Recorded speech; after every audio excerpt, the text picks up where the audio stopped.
Gotta take a big sip before we start here. Close that up. What's up, everybody? Hobby with Cage, episode 9. Can't believe I've already done 9 of these solo episodes. I hope you guys are enjoying them. Got great feedback. Can't really say 9 solo, right? We've had, of the 8, we've had 3 non-solos, right? Black Jaded Wolf. We had 2 guest episodes. I think coming up we'll have Black Jaded Wolf again. So, you have to bear with me today. Just me talking. But I do have some topics. And if you've tuned in here because of the title, might as well start off with this. The hobby obituary. And why am I talking about the hobby obituary? And it's a common note I'm going to hit throughout this episode, right?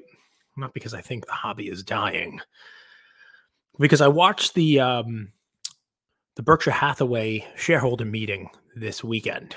On Saturday, I was watching a question and answer, and it really got me thinking about a lot of stuff. But one of the things, and say what you want about Warren Buffett, he's not everybody's cup of tea. One of the things that he said was, I guess someone asked me his kind of thoughts on life, right? And it was, you should write your obituary and then try to figure out a way to go and live up to it. Interesting, right? We don't really think about that. We think about, waking up, spending, your day doing whatever you're doing, going to sleep, waking up, hitting repeat, doing it again, and, you build a life out of it, right? But this was an interesting one, and it kind of stopped me for a second. I'm like, all right, well, if I were to write my obituary, what would it be, I'm going to take it down into its other layers. And then it had me thinking about episode 7, which, wow, if you haven't watched yet, please watch. To everybody who's watched and commented and has sent me messages, feedback, pictures, thank you. Really hit home with a lot of people, which is just great. We talked about Hezbollah and Monopoly and that kind of stuff, but really how to audit a collection, how to, emotional buying and all that other fun stuff. And, but ultimately a lot of people used it for the suggestions that I had in there. And it's funny because another way of putting it is kind of hobby advice that Buffett gave. But instead of writing an obituary, write out that list of cards, that list of, the PC you want to have, right? The collectors we'll call them coffin cards, right? So there is sort of like that similarity between, write your obituary, what you want people to say about you when you're gone. What is it that you want to check off? Good dad, good husband, those are 1 and 2 for me, right? And, what are yours? But then for a hobby, all right, is it a Michael Jordan PMG? Is it a Prism Gold or one of one of your, I would almost write that hobby coffin list. I'm not going to say obituary. Write out that list. We talk about kind of like a top 10 of the cards that you want to own. How many of them don't you own? For a lot of people, it's 10. And it's funny how we get into that, right? Because you probably have spent more money in the hobby already than it would take to buy some of those cards on that list. But you're sitting here with a collection of cards that you spent X money on, that if you really could just snap your fingers right now, you'd move that X money into something else. You'd move it into this list. It got me thinking, how do we get there? Because we talked about, emotional buying and bidding more than you wanted to at the end of an auction. And we talked about, kind of auditing your collection and making that top 10 list for yourself. But it got me thinking about kind of how my collection has gotten there and how, if I could snap my fingers right now and move this stack of cards and just, okay, automatically it turns into money and I'm able to buy this other card with it. It's not the way it works. But if we could, well, then how did I end up with this stack of cards and not this one card that I own? And one of the things that I came up with was I'll watch auctions. I'll go in an auction and it's non-guided, right? And this is the second half of that top 10 list, right? Where we talked about sell these cards you don't really want anymore for whatever reason. They don't fit in your collection. They don't fit in your PC. And then use the money to go and buy these cards on the top 10 list. Okay, that's step 1. Step 2 I can always say I'm going to eat healthy, but when the Chick-fil-A comes, what's a guy to do? Right. So now I have this plan. I have this, I'm going to, I'm going to use the money that I've sold these cards with to buy these top 10. But then you know what? An auction comes up and I'm scrolling through it and I didn't see one of those cards from my top 10. I didn't see those from my top 10, but you know what? I see this other card. And it's really cheap. I mean, I like Peyton Manning. It's not a Peyton Manning that I would have wanted. I like Ken Griffey Jr. It's not a Griffey that's on my list, but can it really be that cheap?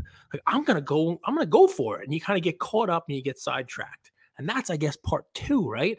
And that's how you end up with this stack of cards that aren't your list. They're nice. You like them at the time. Maybe they were a bargain. Maybe you thought they were a bargain. Or maybe you're like, oh, this is a great opportunity on this one. That's kind of part 2 on this. And it's why you use that list as kind of writing your obituary ahead of time. Use that list as these are the cards I'm going to buy. And if I don't see those 10 cards, one of those cards from my top 10 list or 15 or 20, whatever you want to put together in the auction, sorry about that, move to a different auction. You do not have to go and find a bargain at the back of that. Now, I'm as guilty, if not guiltier of this than anyone in the world. I find cool looking Griffey cards and Jordan cards and you name it in these auctions and I buy them because I think they're cool. But it's sort of sidetracking you, isn't it? And I did some thinking about this, right? Because it was a cool saying, like, this is what I've done the last couple of years. And those $50, $100, $200, $500,000 cards in each one of these auctions, they add up.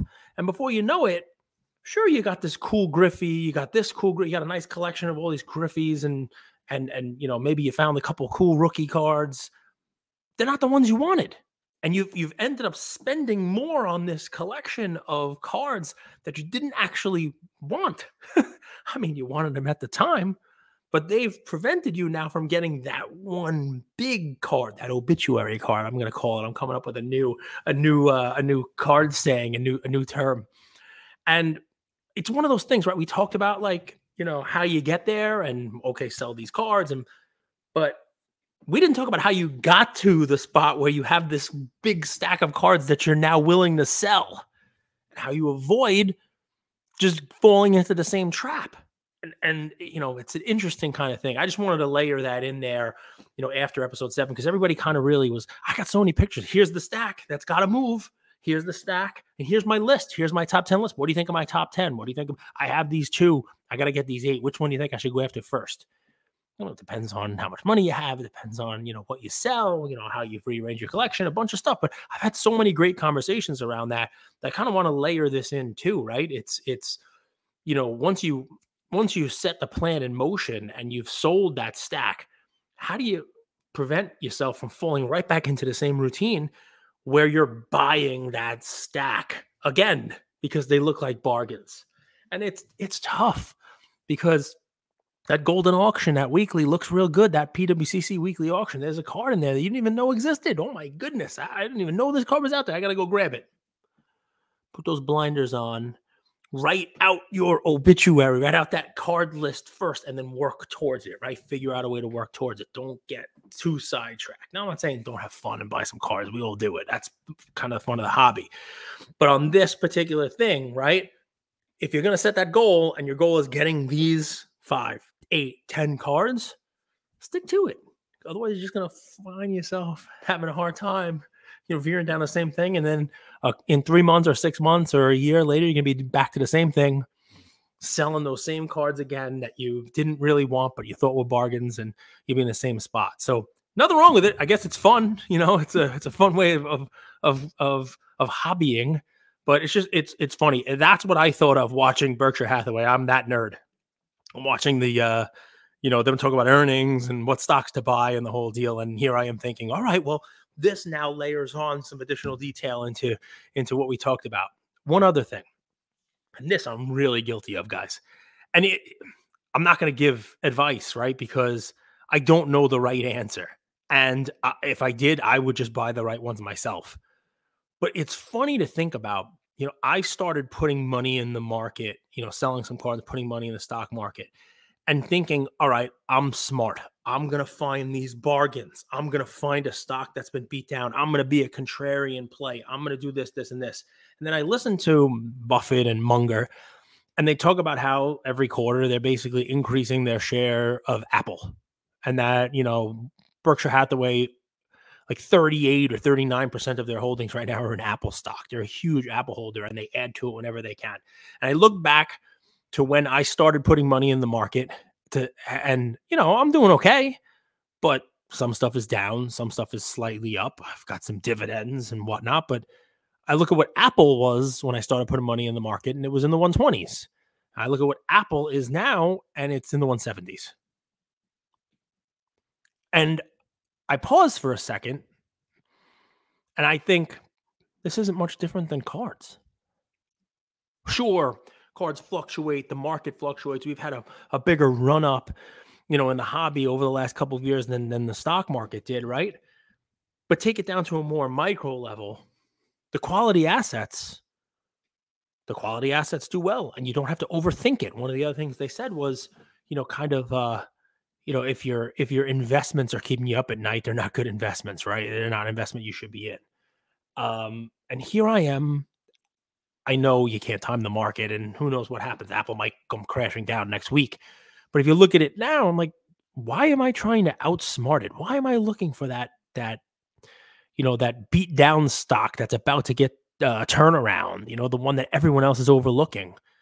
It's sort of like forgetting what we've talked about on the show a bunch of times about don't, hit the puck where it's going to be. Like, you don't want to just want what you want. You want what everybody wants, right? You want to be in the right thing. You want to buy the goats, you want to buy the classic stuff. So it's just another thing that I thought of, and it kind of, struck me again on the hobby side of, sometimes I think we try to complicate things more than they need to be. And that's I'm going to stop with the, you didn't turn into like, to CNBC or, a business channel here, but it's funny how I watch this, this Berkshire Hathaway stuff, and I think hobby. So some fun news stuff, right? Let's talk about obituaries. I don't have details, but I will make a clippable moment here so that if anybody wants to clip, this next minute here and send it out to anyone they know at Collectible, I'll be doing the same. Interesting things going on in the fractional space, and it's worth talking about it, right? I don't know that anybody else is talking about it, with the exception of maybe some Twitter accounts.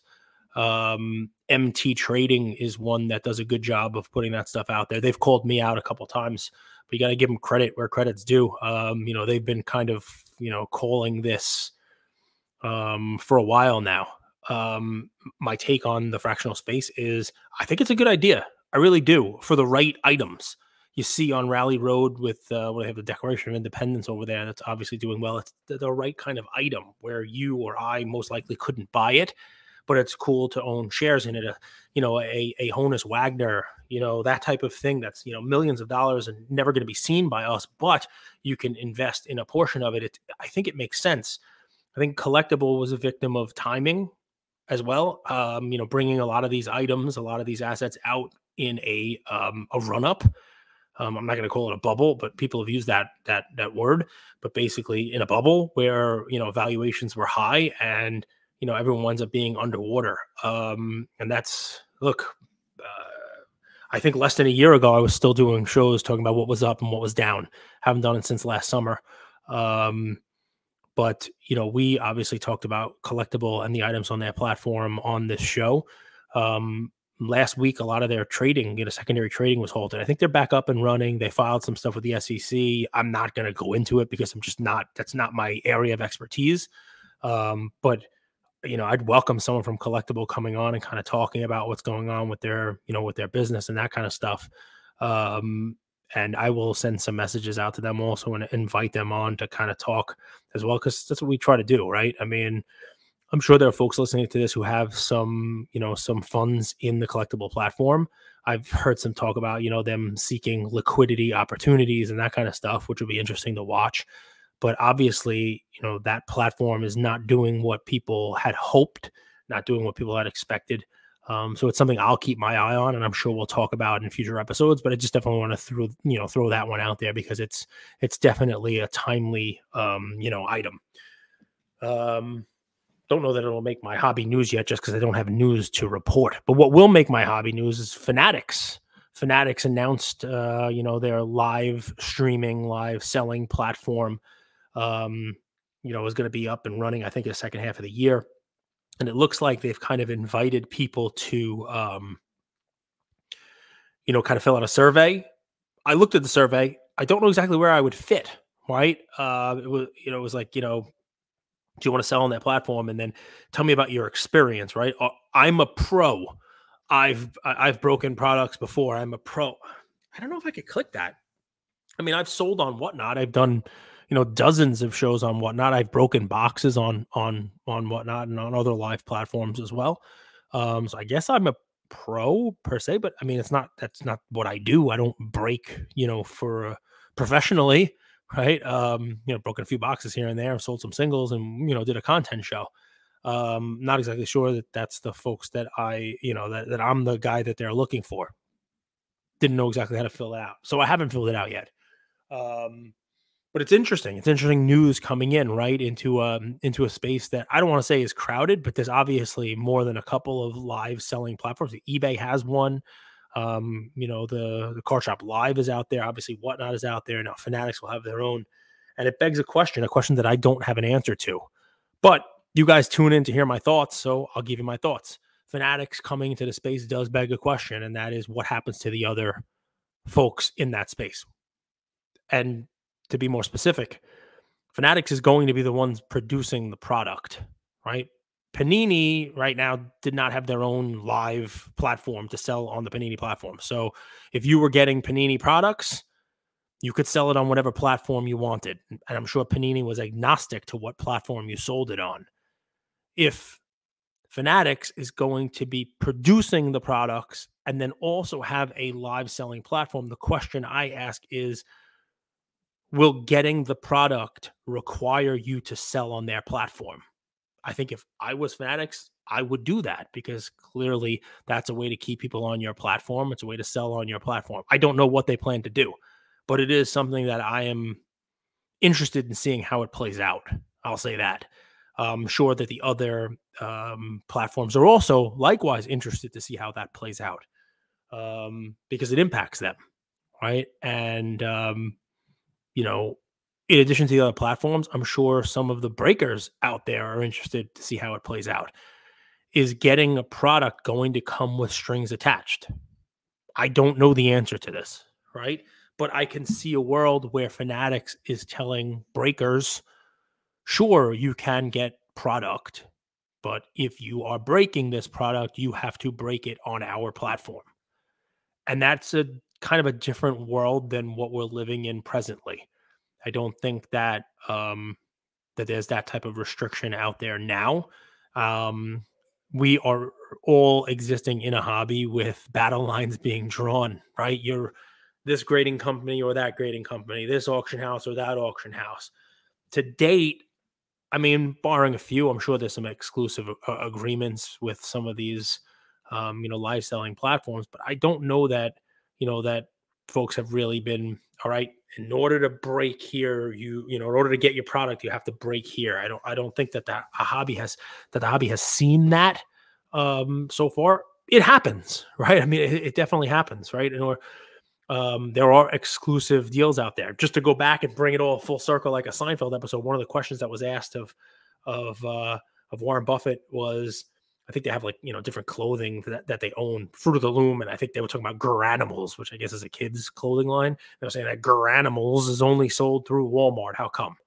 And Buffett talked about how, Walmart does a good enough job of selling it for them. They make enough money just doing it through Walmart. So they only provide that product to Walmart. I'm not an expert in it, but it made sense. Same type of thing here, right? I mean, it would make sense for Fanatics to say, if you're getting Fanatics product, you're breaking on the Fanatics platform, right? I don't think that they would want their product going to somebody who is then breaking it on a competitor. That's, it's kind of the way that it goes, right?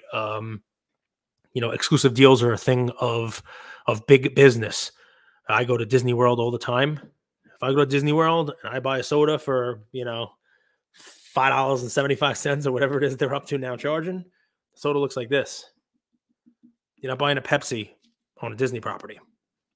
Just they have an exclusive deal. That's kind of the way that it works. And now I'm not going to take a sip of this because I feel bad if I do that. But I really want one. I'm just going to let you know that. So anyway, so we've talked about a little Warren Buffett and writing your obituary. We've talked about, collectible, fractional, that space, and kind of, I don't have an answer there. I hope to get an answer. The answer on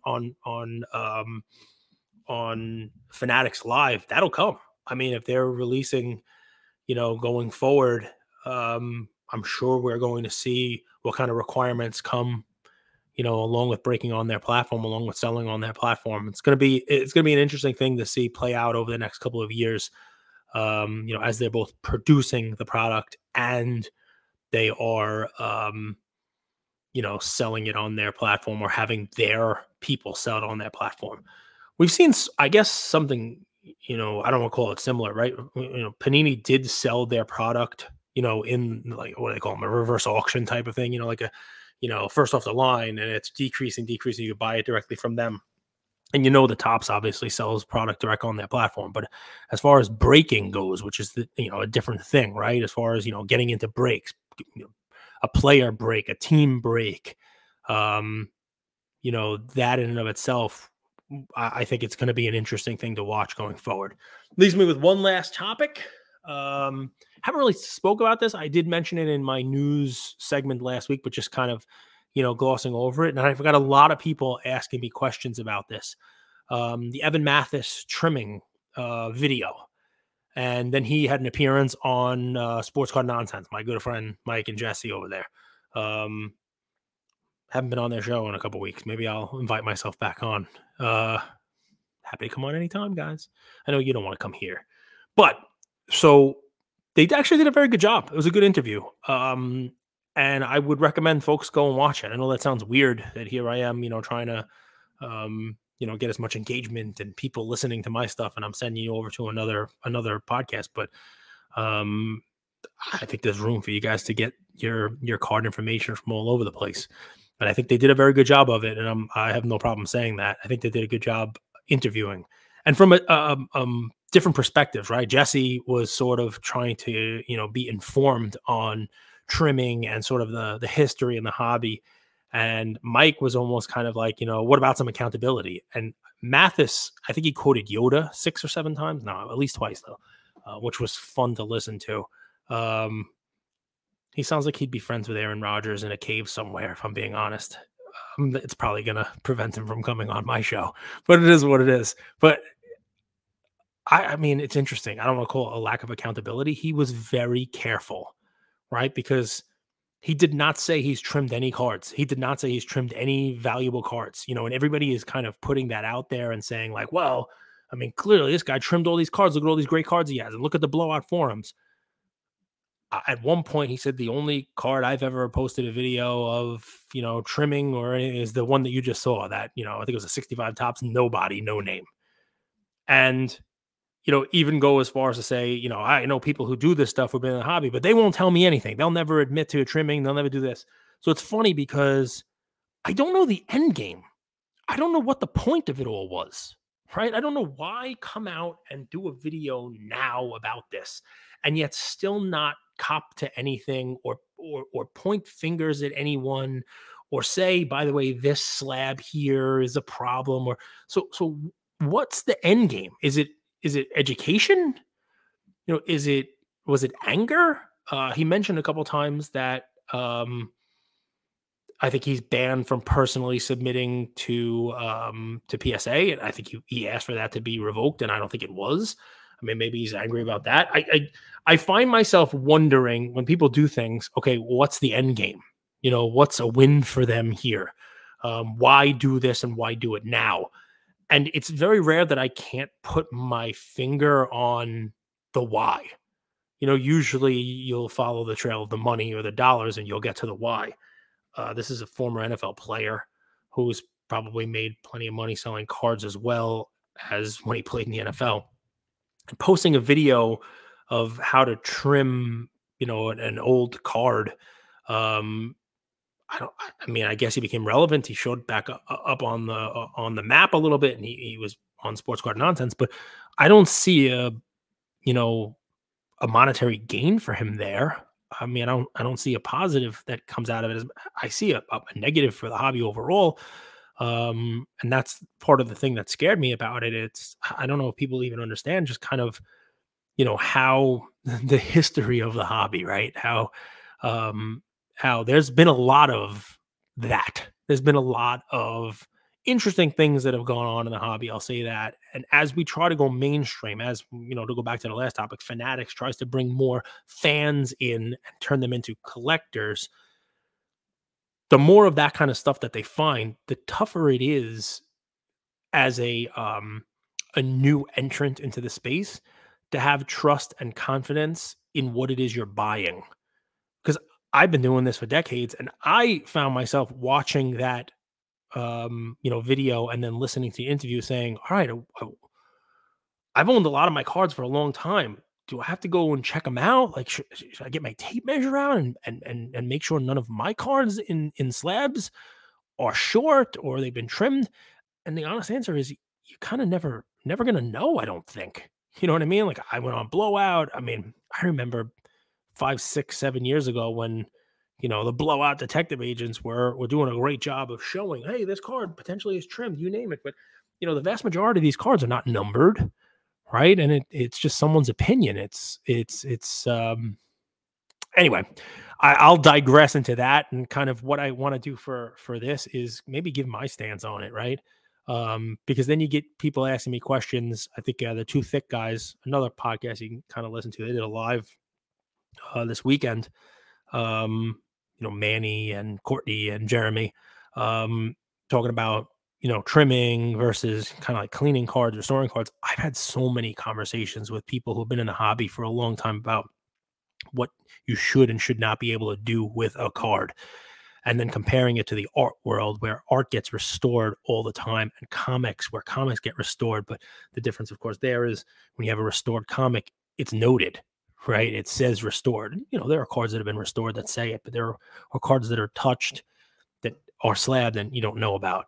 And then you kind of run the gamut, right? What is and is not okay, from the beginning of, now we have these shiny cards. Is it okay to take a microfiber, cloth and kind of clean smudges or fingerprints on a card, fingerprints that might have been there from the factory, from the person putting it in the pack or, cutting it or whatever it might be, right?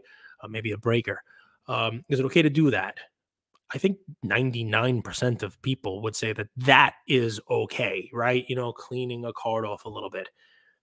The other end of the spectrum of, taking a card and slicing the card, laser slicing, or, using dental tools to kind of cut this, the Mathis type of stuff, and then, emery boards and that kind of stuff.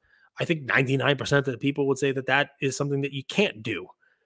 As you start to move towards the center of that, though, is that gray area where people are okay with, people are not okay with, coming from the microfiber, now it's putting a product on it. We've talked about Kurt's Card Care, right? Is it okay to put sort of like a scratch filler on there that kind of like does like a micro abrasion on the card and kind of, fills in a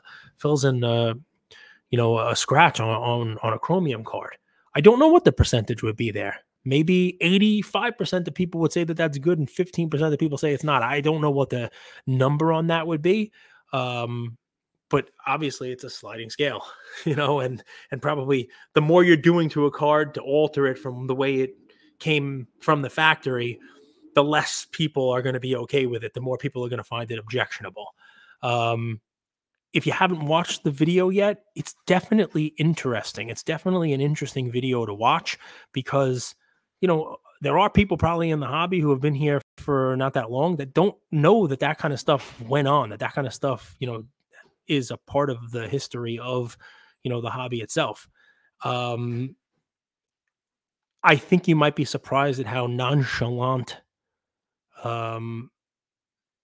it's portrayed in the video, right? Because a lot of people do hold this stuff pretty sacred and say, what are you doing here? This is a card, and somebody's paying a lot of money for it, and, it's being slabbed, and, when it's slabbed, it adds value to it. And if it's really trimmed, then it's really not, doesn't have that value.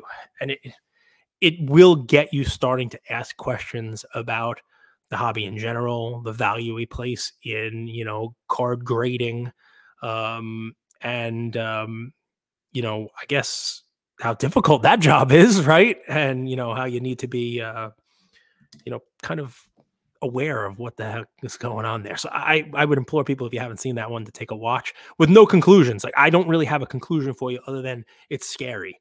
And for someone like me who owns cards that are not numbered, cards that 52 tops cards are slightly larger, right? And those were not cut by computers. They were cut by, just the random individuals in the tops factory. And some of them are cut big. And I'm sure that people will, there are people who have trimmed the larger cards down to make a card that would have been a 3 look like a 7, because they're just redoing the edge. Lucky for me, the mantle that I own is pretty badly off-centered, and if somebody wanted to trim that to make it look better, they probably would have already done it and made it look a lot better than what mine looks like. But I mean, it does make you start asking questions. So I'll end it with that, guys. I try not to be longer than a half an hour on these. We've covered a lot of stuff, from Buffett to Collectible, from Fanatics to, trimming cards to, all that other fun stuff. We talked about, write your own obituary, right? And then try to live up to it. I don't want my obituary to say that I'm messing with cards. I'm not trimming cards. I'm not cleaning cards. I'm not doing any of that stuff with the cards. I'll say that much. But it's definitely interesting to see this stuff go on, because at the same time that we're trying to bring people in, I think that does create a barrier, right, to entry. It's hard enough to learn about the hobby and learn about grading and learn about, what makes something valuable, and the difference in value between a 6, 7, 8, 9, and a 10. And then to, at the same time, see a video out there that talks about, something that was a 6 becoming an 8, allegedly, because of somebody doctoring a card, trimming a card. Just interesting stuff to think about. I hope you guys enjoyed this. I'll be back, hopefully next episode, with Black Jaded Wolf, doing a Black Jaded Wolf Uncaged. And we can talk about the lead up to, I think the next big show is the Dallas show. I think that's May 18th to the 20th or something like that. So that's coming right around the corner. And yeah, hope you guys enjoyed it. Let me know what you think. Let me know if you watched the Evan Mathis interview with Sports Card Nonsense, or his video. Let me know what you think. Just because I can't figure out what the end game is doesn't mean you can't. And I'd love to have a conversation with you guys about that. And if you want to tell me on the sliding scale where you fall, that's great too. We get great comments here on YouTube, or you can send me a DM. What are you okay with and what aren't you okay with? Where do you draw that line on what's okay to do to a card? Thanks, guys. That's been another episode of The Hobby with Cage. And I think right after we post this one, our hobby news weekly update will come out. I haven't recorded it yet, trying to figure out what's newsworthy this week. But go head on over to Instagram and check that one out. Give it a like and share it as well. Thanks, everybody.